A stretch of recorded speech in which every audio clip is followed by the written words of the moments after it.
Out front now, conservative lawyer George Conway. So, George, just to start with this gag order hearing, as they pointed out, there is a gag order in other cases.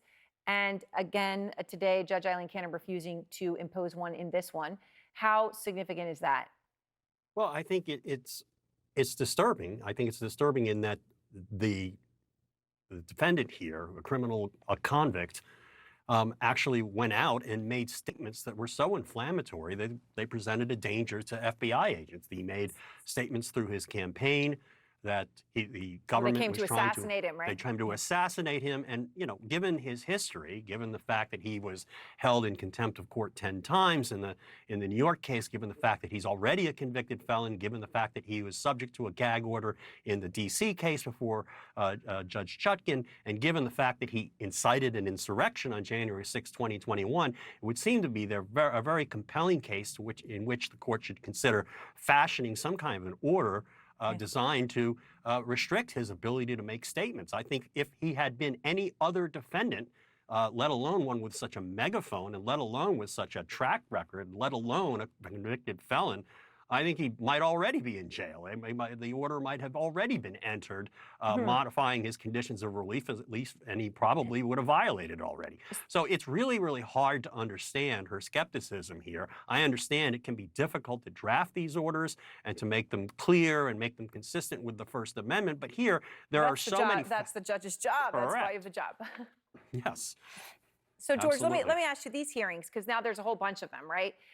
Second of 3 days of hearings on various topics, including whether Jack Smith should even be allowed to be a special counsel or not, right? Whether that's even constitutional. When you take a step back, and I know, obviously, your feelings on Judge Cannon's behavior all the way through this, but are any of these hearings, in your view, are any of them necessary? Would any of them be heard by another judge?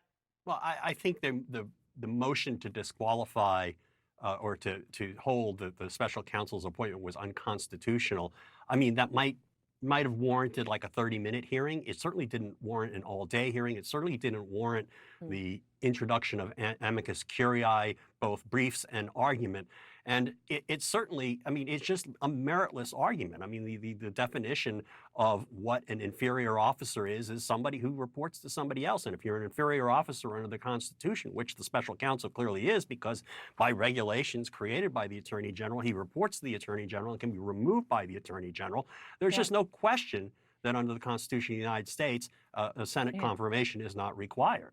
And the notion that she spent all day futzing around with this is absurd. Particularly, there's an on-point D.C. Circuit opinion where the D.C. Circuit roundly rejected the challenge to Special Counsel Mueller's appointment a few years ago. So let me ask you, because I know that if she were to rule against Jack Smith in these cases or his appointment, that would give him a chance to move to have her removed. He might succeed.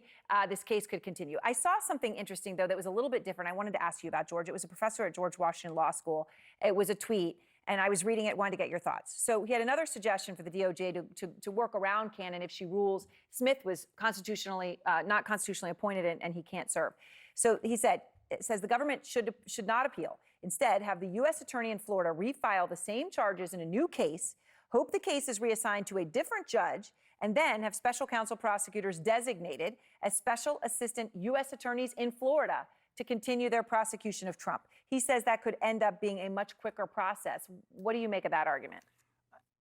I mean, I think it's an interesting gambit, and actually Randy Eliason and I had an exchange about this on X, and I think the problem with his suggestion is that the next case that would be filed by the U.S. attorney in lieu of the special counsel could also easily, under the local rules as I read them, go to Judge Cannon, because arguably it would be efficient to have the same judge handle that next case. Let's leave apart the question of whether or not she's competent and biased.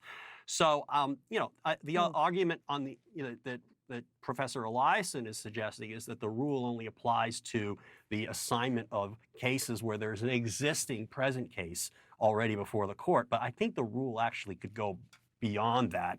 And so I'm not at all sure that Professor Eliason's gambit would work. Right. Well, I appreciate this context to it. It's an interesting idea to consider, as we are in this sort of Alice in Wonderland world where these are the kinds of conversations we're happening. All right, George, thanks. Great to see you. Thank you.